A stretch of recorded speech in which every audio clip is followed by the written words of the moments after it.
আলাইকুম প্রিয় এসএসসি 25 পরীক্ষার্থীরা, কেমন আছো তোমরা সবাই? আশা করি তোমরা সবাই ভালো আছো। আমরা আজকে যে সময় ভিডিওটা শুট করতেছি, আজকে তারিখ হচ্ছে 5 তারিখ, শনিবার দিন। তো গত 26 তারিখ ইতিমধ্যে তোমাদের পরীক্ষা আরম্ভ হয়ে গেছে। এর মধ্যেকার তোমরা অলরেডি বাংলা প্রথম পত্র, দ্বিতীয় পত্র, ইংরেজি প্রথম পত্র, দ্বিতীয় পত্র পরীক্ষা অলরেডি দিয়ে ফেলেছো। আমাদের ছাত্রছাত্রীরা আছে, আলহামদুলিল্লাহ সবার পরীক্ষা খুবই ভালো হয়েছে এবং তাদের জন্য শুভকামনা সামনের পরীক্ষার দিনগুলোতে। তো এরই ধারাবাহিকতায় আমাদের সামনে একটা পরীক্ষা আছে, রসায়ন।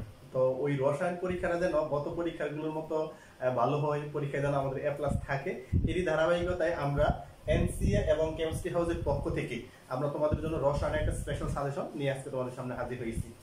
আমরা যে সাজেশনটা তোমাদেরকে আজকে দেব, আশা করি এই সাজেশনটা যদি আমরা পরীক্ষার আগে তো মোটামুটি আমাদের অনেকদিন বন্ধ থাকবে, বন্ধের মধ্যে যদি আমরা সাজেশনটা ভালোভাবে কমপ্লিট করতে পারি, তাই ইনশাল্লাহ আমাদের পরীক্ষাটা খুবই ভালো হবে। আমরা এই ভিডিওটা তোমার হয়তো 6 তারিখ অথবা 5 তারিখে আপলোড হয়ে যাবে। তোমরা সবাই যে বন্ধু বান্ধব আছে সবাইকে ভিডিওটা শেয়ার করে মেনশন করে পাঠিয়ে দিবে, যেন পরীক্ষার আগে যে বন্ধটা থাকবে, বন্ধের সময় যেন সাজেশনটা কাজে লাগিয়ে ভালো একটা পরীক্ষা যেন হয়। আমরা যে সাজেশনটা তোমাদেরকে সাজিয়েছি একটু ভিন্ন রকম ভাবে সাজিয়েছি, তোমরা ইতিমধ্যেই দেখতে পাচ্ছ। আমরা একটা কাজ করেছি, যে কাজটা হচ্ছে তোমাদেরকে গত বোর্ড পরীক্ষায় যে প্রশ্নগুলো আসছে এবং আমাদের এই বোর্ড পরীক্ষার মধ্যে কোন টপিকসের সাথে কোন টপিকসটা সবচেয়ে বেশি বার আসে, ওই ধাঁচ অনুসারে ওই টাইপ ভিত্তিক ভাবে আমরা কিন্তু দেখো প্রত্যেকটা সাজেশন তোমাদের জন্য সাজিয়েছি। ঠিক আছে? তো আমরা রসায়ন প্রথম পত্র এবং দ্বিতীয় পত্র সবগুলো অধ্যায়ে, অর্থাৎ আমাদের যে 9টা অধ্যায় আছে, এই 9টা অধ্যায়ের প্রত্যেকটা অধ্যায় থেকে আমাদের কিভাবে সাজেশন গুলো, অর্থাৎ কোন টপিকসের সাথে কোন টপিকসটা পড়তে হবে, সবগুলো কিন্তু আমরা সুন্দর করে লিখে দিচ্ছি। ঠিক আছে? তো আমাদের রসায়ন পরীক্ষার যে বন্ধটা থাকবে, বন্ধের মধ্যে যদি আমরা প্রথম থেকে শুরু করে শেষ পর্যন্ত সাজেশনটা কমপ্লিট করতে পারি, ইনশাআল্লাহ আমাদের ভালো একটা পরীক্ষা হবে। ঠিক আছে?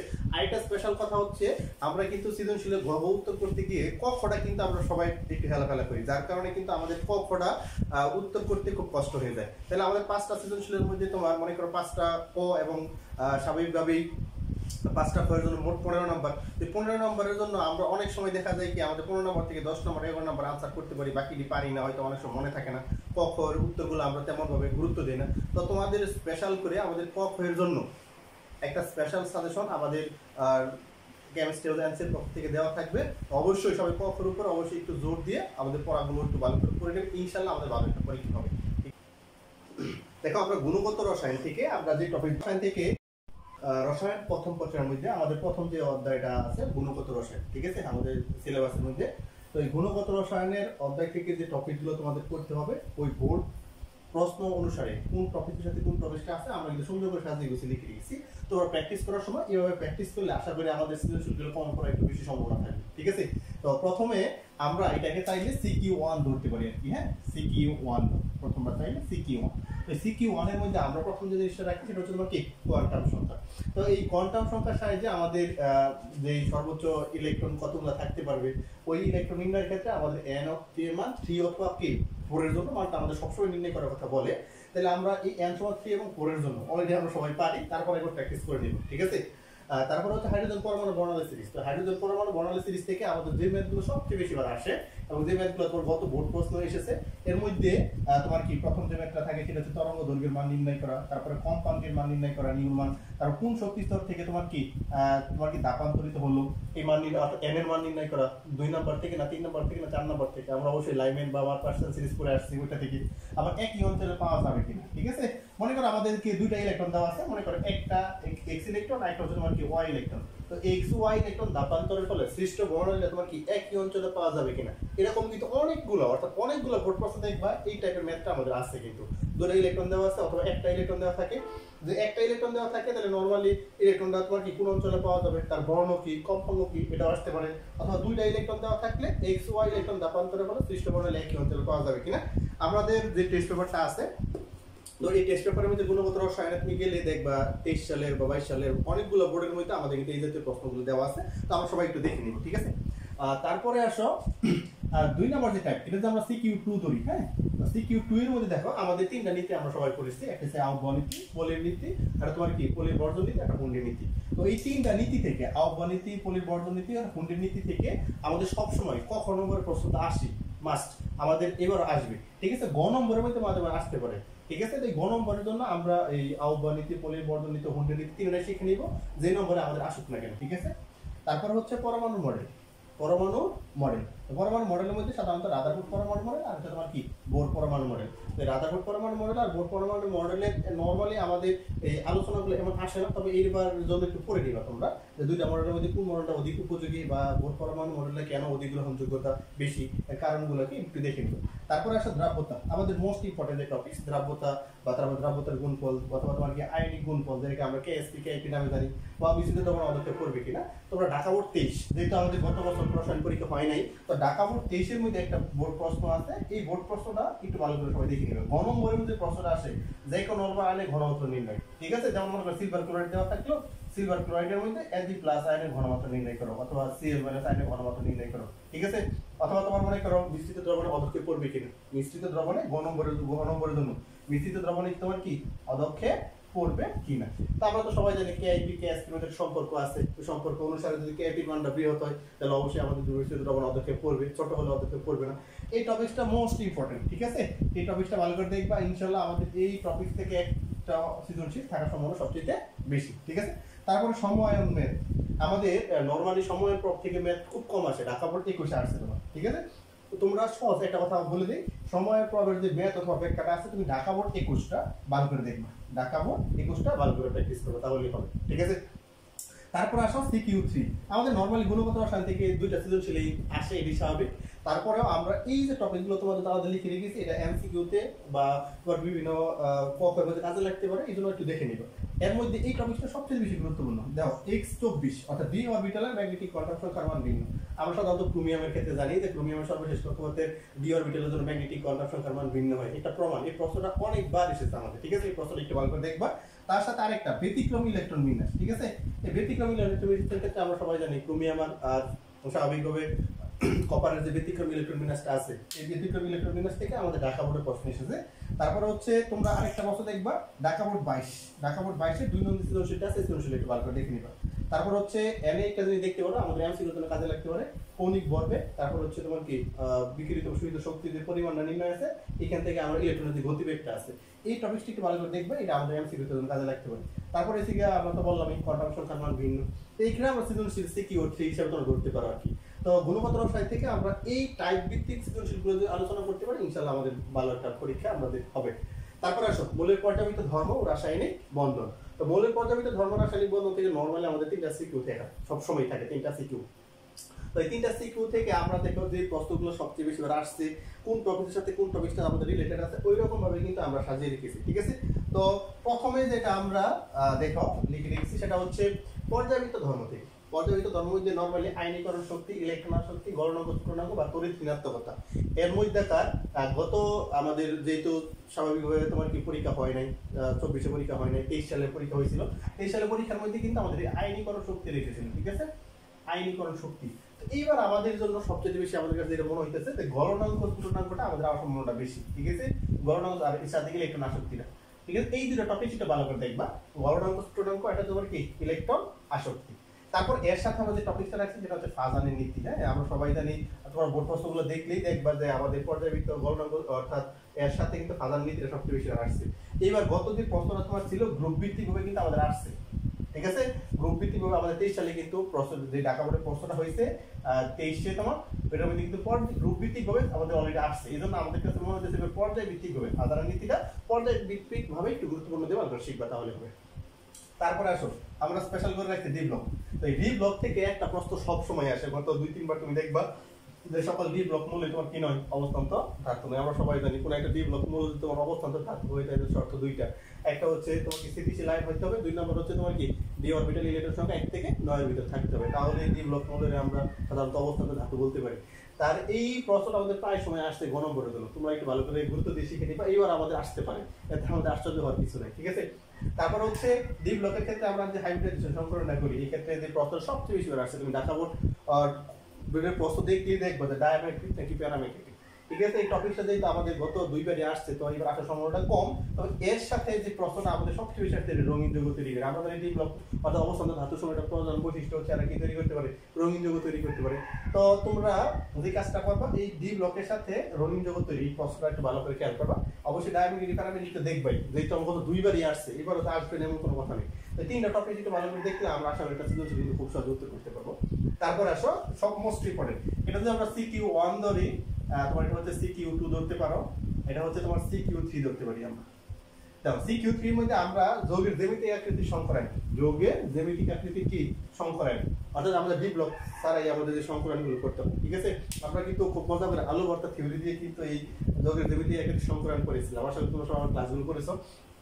এই ক্ষেত্রে মিথেন, তারপর ইথিন, ইথাইন, অ্যামোনিয়া, ফসফিনা, পানি, যে কোনো যৌগের ক্ষেত্রে সংকরণগুলো থাকতে পারে। তবে তোমাদের একটা স্পেশাল একটা কথা বলে দিই যে মিথেন, তারপরে ইথিন আর যে ইথাইন, এই তিনটা যৌগের কিন্তু আমাদের প্রায় সময় আসে সৃজনশীলের দিকে দেখবা সব জায়গার মধ্যে এই তিনটা যৌগেরই জ্যামিতিক আকৃতি সংকরণ তোমার চিত্র সব ব্যাখ্যা করো যেটা আসে সবচেয়ে বেশি আসে।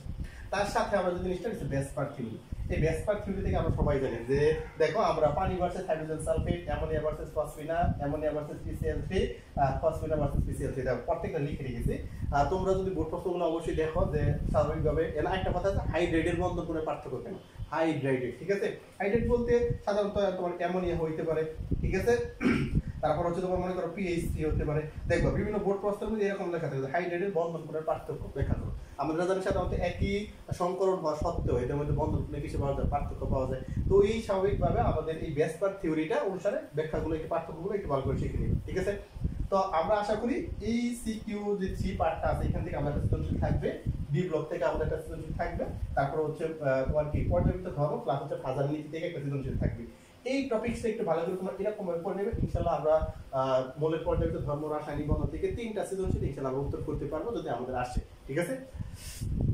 তারপরে আসো রাসায়নিক পরিবর্তন। তো রাসায়নিক পরিবর্তন অধ্যায় থেকে আমাদের গত ঢাকা বোর্ড 23 যে প্রশ্নটা এসেছে সেটা হচ্ছে পাত্রের পিএইচ নির্ণয়। আমরা এবার একটু দেখো একসাথে লিখে নিচ্ছি পিএইচ, পিওএইচ অথবা H+ আয়নের ঘনমাত্রা নির্ণয়। তো আমরা এবার আশা করতেছি যেহেতু ঢাকা বোর্ড 23-এ অর্থাৎ পিএইচ এর মান আসছে, যে কোনো পাত্রের একটা পিএইচ এর মান নির্ণয়, তাহলে আশা করতেছি পিওএইচ অথবা H+, যে কোনো একটা আমাদের এবার আসবে, ঠিক আছে। তার সাথে বাফার দ্রবণের ক্রিয়া কৌশল, আমরা গত ঢাকা বোর্ড 23-এর পরীক্ষার মধ্যে ক্ষারীয় ক্রিয়া কৌশলটা কিন্তু তোমরা অলরেডি চলে আসছে। তো এবার আমরা অম্লীয়টার মধ্যে একটু গুরুত্ব একটু বেশি দিবা, ঠিক আছে। অম্লীয় বাফার দ্রবণের ক্রিয়া কৌশল আমরা সবাই জানি স্বাভাবিকভাবে যে এটা একবার আসে পরে বার তার গুরুত্বটা একটু কম থাকে, তো এই কারণে আমরা অম্লীয় বাফার দ্রবণের ক্রিয়া কৌশলটা একটু বেশি গুরুত্ব দিয়ে পড়বো, ক্ষারীয় বাফার দ্রবণ যে পড়বো না এরকম না, ঠিক আছে। আমরা অম্লীয় বাফার দ্রবণটা একটু বেশি গুরুত্ব দিয়ে পড়বো আর কি, ঠিক আছে। তারপর এটা আমরা CQ1 ধরতে পারো, এই ক্ষেত্রে CQ1 ধরতে পারো। তারপর হচ্ছে আমরা CQ2 ধরি, CQ2 এর মধ্যে দাও বিক্রিয়ার হার অথবা মোট চাপ নির্ণয়, ক্যাপিক সম্পর্ক থেকে আমরা যে মোট চাপটা নির্ণয় করি, বিক্রিয়ার হার অথবা মোট চাপ নির্ণয়। লাসাতেলের নীতি, আমাদের একটা বিক্রিয়া দেওয়া থাকলে, ঠিক আছে, যেমন মনে করো আমরা এই বিক্রিয়া লিখতেই পারি PCl3 + Cl2 = কত PCl5।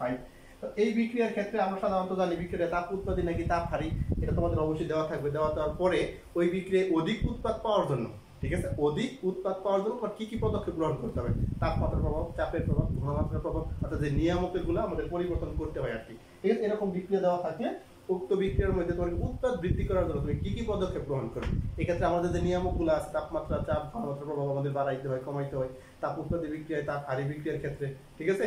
তো ওই আমরা বোর্ড প্রশ্নগুলো অলরেডি যেহেতু সমাধান করা আছে, আমরা জানি বিষয়গুলো কিরকম হবে, শুধুমাত্র একটু প্র্যাকটিস করে নিবে তাহলেই হবে। তারপরে হচ্ছে তোমার কি সামাঙ্কের বা তাপমাত্রার প্রভাব, এই প্রশ্নটা আমাদের খুব কমই আসে তোমার, ঠিক আছে। তাহলে এইবার কিন্তু আমরা এই লাসাতের নীতির সাথে এই সামাঙ্কের বা তাপমাত্রার প্রভাবটা লিখে রেখেছি।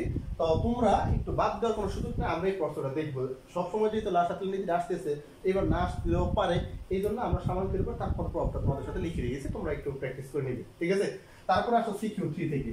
CQ3 থেকে আমরা যে জিনিসটা বলতে পারি, এই ক্ষেত্রে দেখো যে প্রশ্নটা তোমার অন্যান্য বোর্ডে অনেকবার আসছে, ঠিক আছে, যেমন ক্যাপিক অ্যাসিড মান নির্ণয়, যে কোনো সমীকরণ দেওয়া থাকে তুমি ক্যাপিক অ্যাসিড মান নির্ণয় করবা, অথবা ক্যাপিক অ্যাসিড রাশিমালা প্রতিবেদন বলে, দেখো অনেকগুলো বোর্ডের মধ্যে উদ্দীপক একটা বিক্রিয়া দেওয়া থাকবে, বিক্রিয়া থেকে তোমাদের ক্যাপিক অ্যাসিড রাশিমালা নির্ণয় করতে হয়, তার মধ্যে ক্যাপিক অ্যাসিড সম্পর্ক, ঠিক আছে, ক্যাপিক অ্যাসিড সম্পর্ক। এই প্রশ্নটা আমাদের ঢাকা বোর্ডে আসে না, অনেকগুলো বোর্ড প্রশ্ন আসছে, তারপর আমরা এখানে লিখে রেখেছি। আমাদের বিভিন্ন ম্যাথ করতে গেলে তো সম্পর্ক জানা থাকেই লাগে, ঠিক না। তারপর হচ্ছে বিয়োজন ধ্রুবক আলফা মান নির্ণয় করে শতকরা প্রকাশ করতে, আমাদের অনেক জায়গায় কিন্তু দেওয়া আছে যে শতকরা প্রকাশ করার কথা বলে, তারপর তুমি বিয়োজন ধ্রুবক আলফার মান নির্ণয়। তো আমাদের CQ3 থেকে আশা করি এরকম একটা সৃজনশীল আমাদের থাকবে। তো আমাদের নরমালি রাসায়নিক পরিবর্তন অধ্যায় থেকে 2টা সৃজনশীল অথবা একটা থাকে, তো আমরা 3টা সৃজনশীল আমাদের টাইপ ভিত্তিকভাবে ভাগ করে দিয়েছি। তো আশা করি ওইগুলো থেকে আমাদের সৃজনশীলটা কমন পড়বে ইনশাআল্লাহ। তো তো এই পিএইচ থেকে দেখবা পিওএইচ অথবা এস প্লাস ঘনমাত্রা বা পারদ্রবণের ক্রিয়া কৌশলটা আমরা বলছি অম্লীয়টা একটু গুরুত্ব দেওয়ার জন্য বেশি। তার বিক্রিয়ার হার অথবা মোট চাপ, ঠিক আছে, ক্যাপি আমাদের মোট চাপ পি এর মান নির্ণয় করা, অথবা লাসাতের নীতি থেকে অধিক উৎপাদ পাওয়ার জন্য কি কি পদক্ষেপ গ্রহণ করবে, প্লাস হচ্ছে সামাঙ্কিক বা তাপমাত্রার প্রভাব। 3 না 3rd যে সিকিউটা আমরা টাইপটা বললাম ক্যাপি গ্যাসের সমীকরণ রাশিমালা অথবা সম্পর্কটা একটু দেখবা। তারপর হচ্ছে বিয়োজন ধ্রুবক আলফা এর মান নির্ণয় করা বা শতকরা এককে প্রকাশ করা বা বিয়োজন ধ্রুবক আলফার মান নির্ণয় করা। তো এই যে আমরা স্বাভাবিকভাবে তোমাদের গুণগত রসায়ন, তারপর মৌলিক পর্যায়বৃত্ত ধর্ম, রাসায়নিক বন্ধন, তারপর হচ্ছে রাসায়নিক পরিবর্তন, এই যে 3টা অধ্যায় থেকে আমরা যে টাইপ ভিত্তিক ভাবে তোমাদেরকে সৃজনশীলগুলো বললাম, তো আশা করি এরকম টাইপ ভিত্তিক সৃজনশীলগুলো পড়লে আমাদের এই টাইপ ভিত্তিক ভাবে সৃজনশীলগুলো কমন পড়ে। বিশেষ করে আমাদের এরকম টাইপ ভিত্তিক ভাবে দেওয়ার মূল কারণ হচ্ছে দেখা যায় যে অনেকেই যে স্যার আমি যে বিষয়গুলো আমরা ফেস করি আর কি, যে স্যার আমরা 3টা সৃজনশীলে দেখা গেছে ঘ পারলে ঘ পারি না, ঘ পারলে ঘ তোমার কি ঘ পারি না, এরকম একটা উলটপালট হয়ে যায় আর কি, ঠিক আছে। এজন্য আমরা একটু চেষ্টা করেছি এবার যে বোর্ড প্রশ্নগুলো পর্যালোচনা করে কোন টপিকের সাথে কোন টপিকটা তোমার থাকে ওই অনুপাতে তোমাদেরকে সাজেশনটা দেওয়ার জন্য। তো আশা করি ওই টাইপ ভিত্তিক সাজেশনগুলো আমরা দেখি, তাহলে আশা করি আমাদের সব সৃজনশীল সম্পূর্ণটাই আমাদের কমন হবে। এমন হবে না যে স্যার আমি ঘ পারি না, এদেরও দিতে পারি না, বিষয়টা যাতে এমন না হয় এই জন্যই কিন্তু আমরা তোমাদেরকে এরকম টাইপ ভিত্তিক সাজেশনটা দেওয়ার চেষ্টা করতেছি, ঠিক আছে। তো আমরা আশা করি যে স্বাভাবিকভাবে আমরা সবগুলো টপিকস আমাদের অনেকবার পড়া হয়েছে, আমরা সবগুলো টপিকসে মোটামুটি ভালো আইডিয়া আছে। শুধুমাত্র আমরা পরীক্ষার আগে বিষয়গুলো একটু জ্বালিয়ে নিব, ইনশাল্লাহ আমাদের পরীক্ষা ভালো হবে। আমাদের রসায়ন প্রথম পত্রের মধ্যে তোমার কি সর্বশেষ যে অধ্যায়টা রয়ে গেছে সেটার নাম হচ্ছে কর্মমুখী রসায়ন। হ্যাঁ, তো এই কর্মমুখী রসায়নের ক্ষেত্রে আমাদের যে জিনিসটা একটু প্র্যাকটিস করা লাগবে সেটা হচ্ছে 2টা টপিকস। হ্যাঁ, 2টা টপিকস, এর বেশি আমার দরকার নেই। আমরা কর্মমুখী রসায়ন থেকে 2 থেকে 3টা টপিকস পড়বো, ইনশাআল্লাহ আমাদের একটা সৃজনশীল কমন পড়বে। সেটা হচ্ছে কর্মমুখী রসায়ন থেকে কর্মমুখী রসায়ন। হ্যাঁ, কর্মমুখী রসায়ন। তো এই কর্মমুখী রসায়ন থেকে আখের রস, চিনি বা ভিনেগার থেকে আমাদের কাছে তোমার কি এই সুন্দর করে গুছাই লেখা আছে, তোমরা পিডিএফ আকারে পেয়ে যাবে, তোমাদের কষ্টগুলো তোলা দরকার নেই, ঠিক আছে। এই পিডিএফটা পেয়ে যাবে, পিডিএফ আকারে পেয়ে তারপর খাতায় তোমাদের সঙ্গে এটা পড়া ফলে তুলে নিবে, ঠিক আছে। তো কর্মমুখী রসায়ন থেকে তোমার কি আমরা যে টপিকটা সাজিয়েছি সেটা হচ্ছে আখের রস, ঠিক আছে। তোমরা সৃজনশীলগুলো এরকম ভাবে আখের রস, তারপর হচ্ছে তোমার চিনি, চিনি থেকে তোমার কি ভিনেগার প্রস্তুতি, ভিনেগার প্রস্তুতি, আখের রস বা চিনি থেকে তোমার কি ভিনেগার প্রস্তুতি, এটা ভালো করে দেখবে, ইনশাআল্লাহ আমাদের এটা থাকবে। তারপরে সিগিয়া তোমার আরেকটা প্রশ্ন সাথে ভিনেগার, ঠিক আছে, ভিনেগার, তারপরে সিগিয়া চিনি অথবা তোমার কি সোডিয়াম ক্লোরাইড, আর সোডিয়াম ক্লোরাইড দ্বারা খাদ্য সংরক্ষণের কৌশল, সোডিয়াম ক্লোরাইড দ্বারা খাদ্য সংরক্ষণের কৌশল, খাদ্য সংরক্ষণের কৌশল, ঠিক আছে। এটা একটু ভালো করে দেখবা, ইনশাআল্লাহ এই টপিক পড়লে আমাদের সব কমবে। এর যে আখের রস থেকে ভিনেগার প্রস্তুতি আর ভিনেগার দ্বারা খাদ্য সংরক্ষণের কৌশল, ইনশাআল্লাহ আমাদের এই 2টা টপিক হলে আমাদের কর্মমুখী রসায়ন কমপ্লিট, আমাদের আর পড়া লাগবে না। এজন্য আমরা কিছু বোর্ড তোমার ঢাকা বোর্ড 23, রাজশাহী 23, চট্টগ্রাম 23, ঢাকা 22, ময়মনসিংহ 22, ঢাকা 21, রাজশাহী 21, এই যে তোমাদের কিছু বোর্ড প্রশ্ন এনে তোমরা উল্লেখ করে দিয়েছি, এই বোর্ড প্রশ্নগুলো শুধুমাত্র তোমরা একটু প্র্যাকটিস করবে, তাহলে হয়ে যাবে ইনশাআল্লাহ।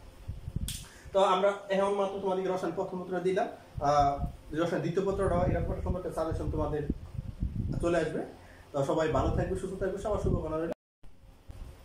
আমরা তখন রসায়ন প্রথম পত্র দেখলাম, তো তোমার এবার রসায়ন দ্বিতীয় পত্রে ঠিক একই রকম ভাবে আমরা সবগুলো অধ্যায়ের ধারাবাহিকভাবে টপিক ভিত্তিক ভাবে আমরা কিন্তু সাজেশনগুলো সাজিয়েছি।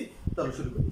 প্রথমে দেখো যে পরিবেশ রসায়ন অধ্যায় থেকে যে টপিকগুলো আমরা আলাদাভাবে ধারাবাহিকভাবে লিখেছি সেটা হচ্ছে প্রথম যে CQ1, আমরা যদি CQ তুলনা করি, প্রথমে যদি আমরা CQ1 ধরি, তোমার এই CQ1 এর মধ্যে প্রথম যে টপিকটা আমরা রেখেছি সেটা হচ্ছে আদর্শ গ্যাসীয় সমীকরণ প্রতিপাদন, PV সমান nRT, PV সমান nRT। এই টপিকটা মোস্ট ইম্পর্টেন্ট, এটা আমরা ভালো করে দেখবো। তারপরে কোন কোন শর্তে বাস্তব গ্যাস সমূহ তোমার কি আদর্শ গ্যাসের ন্যায় আচরণ করে, আমরা সবাই জানি হাই টেম্পারেচার, লো প্রেসার, অতি উচ্চ তাপমাত্রায়, অতি নিম্ন চাপে, ঠিক আছে, সকল বাস্তব গ্যাস সমূহ কার মতো আচরণ করে, আদর্শ গ্যাসের ন্যায় আচরণ করে। এই টপিকটা আমাদের মোস্ট ইম্পর্টেন্ট। তারপর হচ্ছে বাস্তব গ্যাস সমূহ থেকে আদর্শ আচরণের বিচ্যুতির কারণ, আমরা ধরে 2টা কারণে দেখেছি, তোমার কি আয়তন ত্রুটি, একটা নাম কি চাপ ত্রুটি, ঠিক আছে।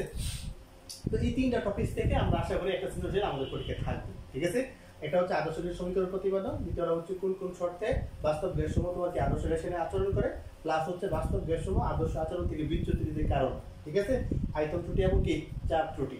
তারপরে আসো CQ2 থেকে, এই প্রশ্নটা কিন্তু আমার ঢাকা বোর্ড 22 এর মধ্যে আসছে, ঠিক আছে। স্টপ কর খোলা অবস্থায়, স্টপ কর খোলা অবস্থায় গ্যাস মিশ্রণ কি মোট চাপ নির্ণয় করো, গ্যাস মিশ্রণের মোট চাপ নির্ণয় করো। আমরা স্বাভাবিকভাবে তোমার কি পিভি সমান P1 V1 প্লাস কত P2 V2 এই সূত্র ব্যবহার করে কিন্তু আমরা গ্যাস মিশ্রণের মোট চাপ নির্ণয় করি P2 প্লাস P2 ইনটু কত V2, অর্থাৎ পিভি সমান P1 V1 প্লাস কত P2 V2। তারপরটা হচ্ছে এর সাথে আমরা যে টপিকটা রেখেছি সেটা হচ্ছে এ ও বি গ্যাসের মধ্যে কোন গ্যাসের ব্যাপন হার বেশি। আমরা সাধারণত জানি যে গ্যাসের আণবিক ভর কম তার ব্যাপন হার বেশি, ঠিক আছে। তারপর আমরা ব্যাপন সূত্র অনুসারে আমরা এ গ্যাসের ব্যাপন হার বি গ্যাসের কত গুণ এটা আমরা কিন্তু বের করছি। তাহলে অবশ্যই এ ও বি গ্যাসের মধ্যে কোন গ্যাসের ব্যাপন হার বেশি এবং কত গুণ হার বেশি, এ ও বি গ্যাসের মধ্যে কোন গ্যাসের ব্যাপন হার বেশি। তাহলে কিন্তু আমরা গ্রাহামের ব্যাপন সূত্রের সাহায্যে এ গ্যাসের বি গ্যাসের ব্যাপন হারে কত গুণ কতটুকু পর্যন্ত আমরা করে শেষে লিখে দিব যে তোমার কি এ অথবা বি গ্যাসের ব্যাপন হার বেশি। কথা বুঝতে পারছি? আমরা শুধু আণবিক ভর পর্যন্ত করব না, আমরা গ্রাহামের ব্যাপন সূত্র অনুসারে বাকিটুকু করে দেব, ঠিক আছে। এই কথাটা অবশ্যই ভালো করে মনে রাখবা। কেন? তারপর হচ্ছে কাজ চলার অভ্যন্তরে গ্যাস দ্রব্য দূরত্ব মিলিত হবে। আমাদের এই প্রশ্নটা খুবই গুরুত্বপূর্ণ। তো কাজ চলার অভ্যন্তরে কত দূরত্ব মিলিত হবে? আমরা সাধারণত জানি যার ব্যাপন হার কম তার কাছাকাছি তার নিকটবর্তী জায়গায় গিয়ে তোমার কি হয় গ্যাস দ্রব্য মিলিত হয়, এটা আমরা সবাই জানি। এই প্রশ্নটা এই তিনটা টপিক থেকে আসলে আমার কাছে থাকবে। তারপরে আসো CQ3 যদি আমরা ধরি, CQ3 অনুসারে ধরলে অনুসংখ্যা, ঠিক আছে, অনুসংখ্যা নির্ণয়, তারপরে তোমার কি গতিশক্তি নির্ণয়, আংশিক চাপ নির্ণয়, এই তিনটা ম্যাথ আমাদের প্রায় সময় গণম্বরের জন্য এসে থাকে। তাহলে তোমরা একটু ভালো করে খেয়াল করে নিবা। তারপর most important topics, very very important, অম্লক্ষার মতবাদ। আমাদের সব সময় তোমার দেখা যাচ্ছে যে স্টক খোলা অবস্থায় গ্যাস মিশ্রণের মোট চাপ এটা গ নম্বরে আসে, অম্লক্ষার মতবাদ ঘ নম্বরে আসে। তারপরে হচ্ছে তোমার কি এ ও বি গ্যাসের মধ্যে কোন গ্যাসের ব্যাপন হার বেশি বা কত গুণ, এর সাথে অম্লক্ষার মতবাদ আসে। আমরা মতবাদ অনুসারে সবচেয়ে বেশি, ঠিক আছে, সবচেয়ে বেশি যে মতবাদটা আমাদের আসে সেটা হচ্ছে তোমার কি ব্রনস্টেড-লাউরি প্রোটনীয় মতবাদ, ব্রনস্টেড-লাউরি প্রোটনীয় মতবাদ, তার হচ্ছে লুইস ইলেকট্রনীয় মতবাদ। এই দুটো মতবাদ সবচেয়ে বেশি আসে। দেখো আমরা লিখে রেখেছি অ্যামোনিয়া, তারপর তোমার কি BF3, অ্যামোনিয়ার সাথে আমরা লিখে রেখেছি HCl, অ্যামোনিয়ার সাথে আমরা লিখেছি BH3, অ্যামোনিয়ার সাথে আমরা লিখেছি তোমার কি BCl3। অর্থাৎ স্বাভাবিকভাবে তোমার কি ব্রনস্টেড-লাউরির মতবাদ অনুসারে কোনটা অ্যাসিড কার্বকে নিতে পারো বা লুইসের মতবাদ অনুসারে কোনটা অ্যাসিড কার্বকে নিতে পারো। এই উদাহরণগুলো সবচেয়ে বেশি আসছে। বোর্ড প্রশ্নগুলো আমরা একটু পড়াশোনা করলে দেখবা সবগুলোর ক্ষেত্রে কিন্তু আমাদের এই উদাহরণগুলোই দেওয়া আছে। তো আমরা একটু ভালো করে শিখবো। তারপর একাধিক তাপমাত্রায়, ঠিক আছে, তোমার কি মোট চাপ নির্ণয়।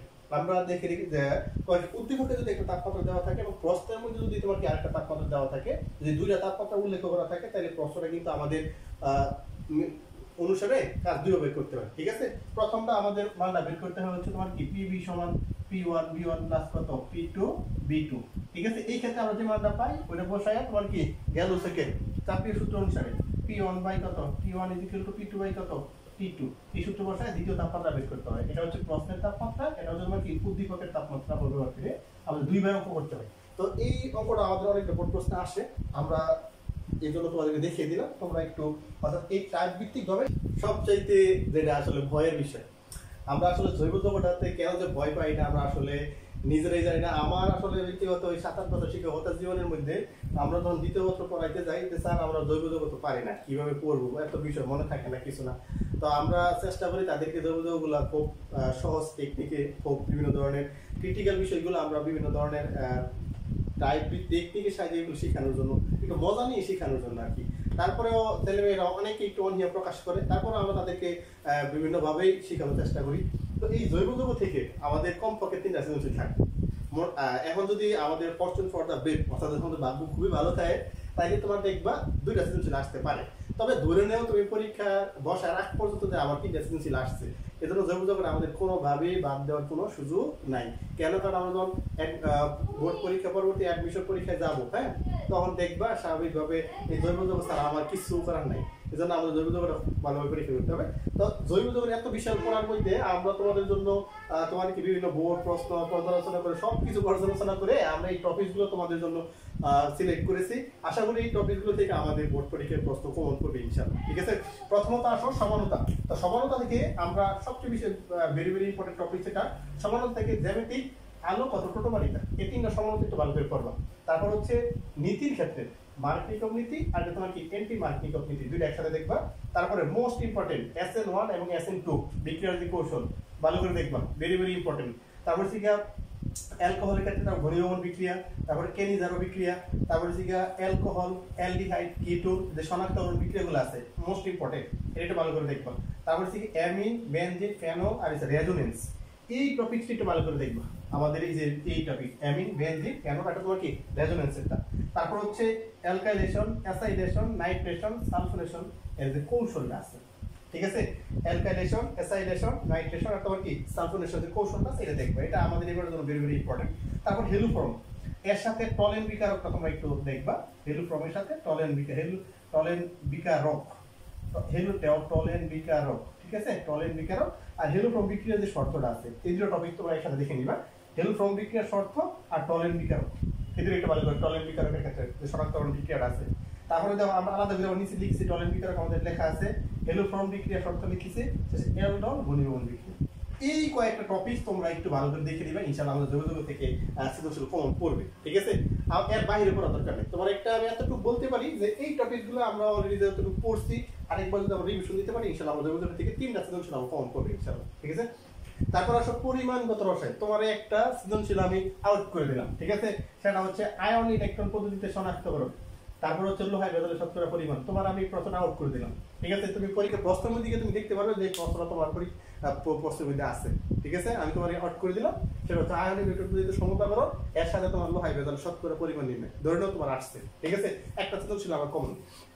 তারপরে হচ্ছে এ পাত্রের দ্রবণকে আমাদের ঢাকা বোর্ডে যে 23 সালের প্রশ্নটা দেখলে দেখবা ঘ নম্বরের মধ্যে কিন্তু এই প্রশ্নটা আছে, ঠিক আছে? ঘ এবং ঘতে এ পাত্রের দ্রবণকে প্রশমিত করতে বি পাত্রের দ্রবণের কতটুকু প্রয়োজন বা বি সম্পূর্ণ দ্রবণের প্রয়োজন হবে কিনা, ঠিক আছে?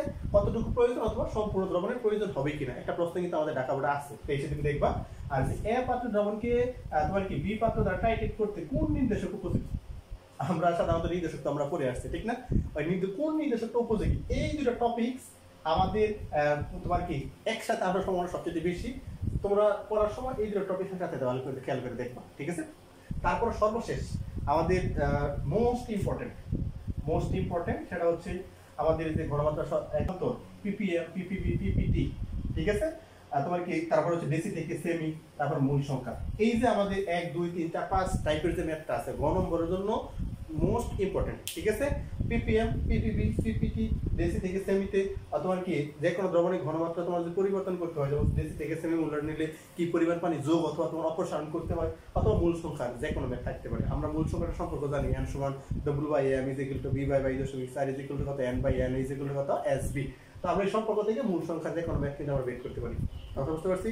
তাহলে আর এই যে ঘনমাত্রাগুলো আছে পিপিএম, পিপিবি, পিপিটি বা ডেসি থেকে সেমি, এগুলোকে দেখবা ঘ নম্বরের মধ্যে যে কোনো ম্যাথ থাকতে পারে।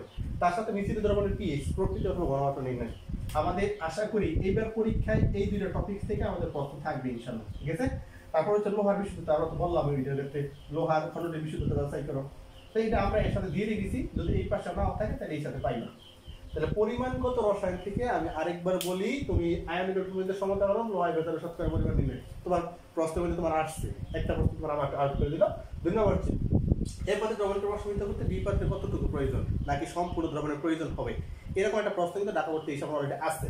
তারপর হচ্ছে এর পাত্রে দ্রবণকে বিভাগের দ্রবণটা টাইট্রেট করতে কোন নির্দেশকটা উপযোগী, ঠিক আছে? কারণ থানিন লাগবে, ন্যাপথলিন লাগবে, কোনটা লাগবে ওইটা আমাদের ব্যাখ্যা করতে হবে আর কি, ঠিক আছে? চিত্র সহ।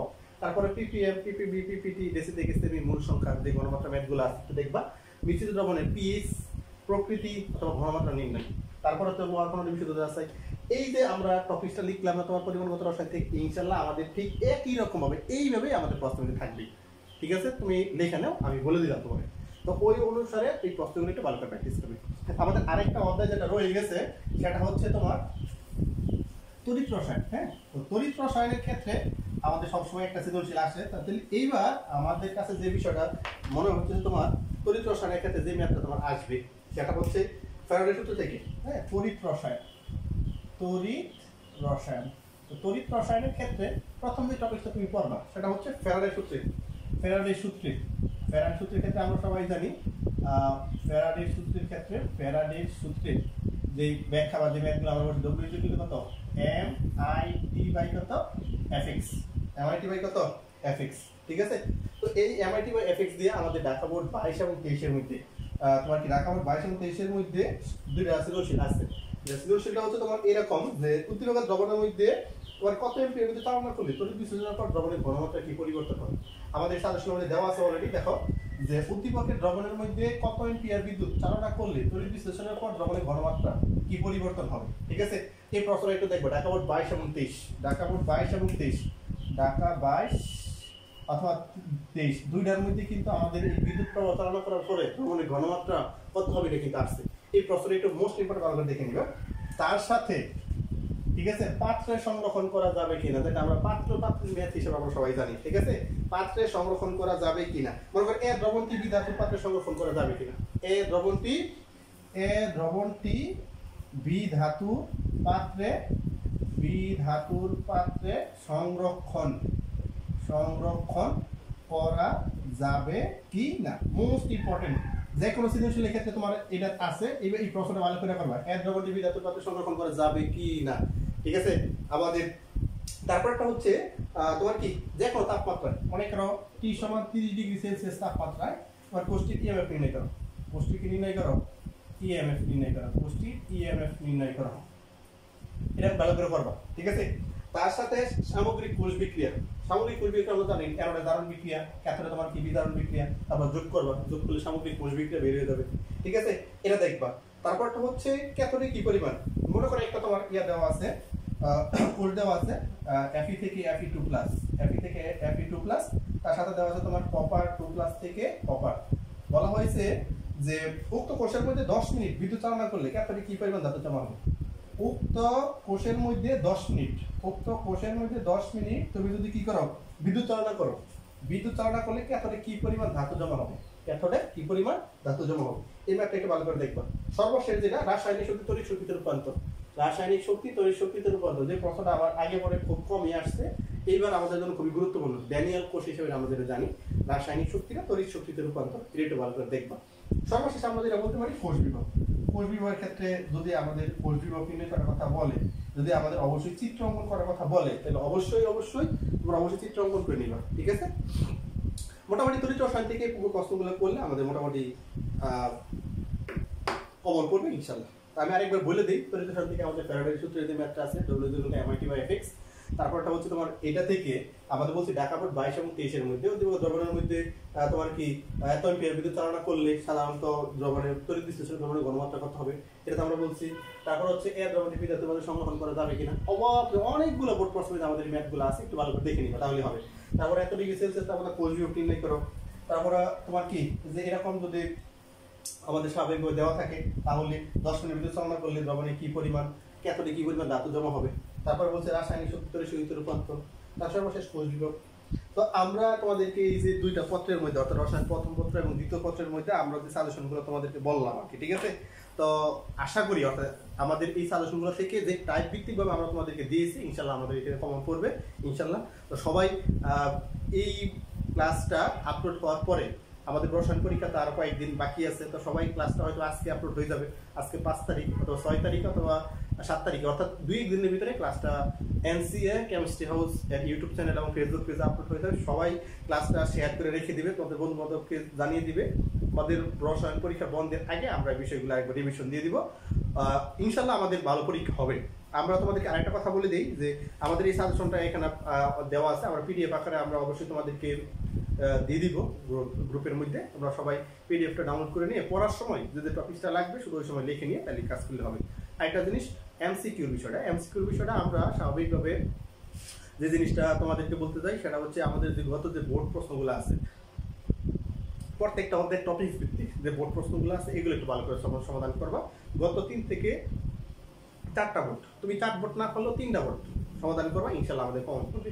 আর কখর জন্য আমরা স্পেশাল একটা সাজেশন তোমাদেরকে দিয়ে দিব, আমাদের পেজে অথবা গ্রুপে পেয়ে যাবে কখর জন্য কোন বিষয়গুলো। আর তোমাদেরকে আবারও বলি, ক খর মধ্যে তোমরা যেরকম হেলাফেলা করো এরকম করবা না, কারণ ক খয় 15 নাম্বার। ঠিক আছে, দেখা গেছে আমার A+ যদি কোনোভাবে ছুটে যায় তাহলে ক খর জন্য ছুটে যাবে। আমাদের যে কোনো একটা সৃজনশীলের মধ্যে সিকিউ এর মধ্যে ম্যাথের সমস্যা হইতেই পারে, এই সমস্যাটা আমাদের যে নাম্বারটা কর্তন হবে ওইটা ক খয় কিন্তু আমাদের ঠিক ফিল আপ করে দেবে। এই জন্য ক খয় 15 নাম্বারে কোনোভাবে ছাড় দেওয়া যাবে না। ঠিক আছে, ক খটা তোমরা ভালো করে নিবে একবার। তো সর্বশেষে তোমাদের সবার জন্য অনেক অনেক অনেক অনেক শুভকামনা জানিয়ে আমাদের রসায়নের আজকের সাজেশনটা এখানে আমরা সমাপ্তি করছি।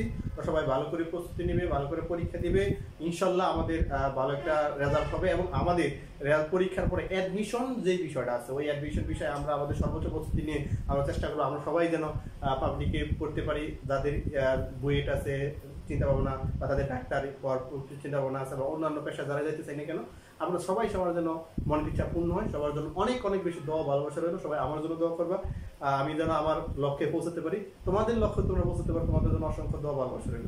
সবাই ভালো থাকবে, সুস্থ থাকবে। আসসালামু আলাইকুম ওয়া রাহমাতুল্লাহি ওয়া বারাকাতুহু।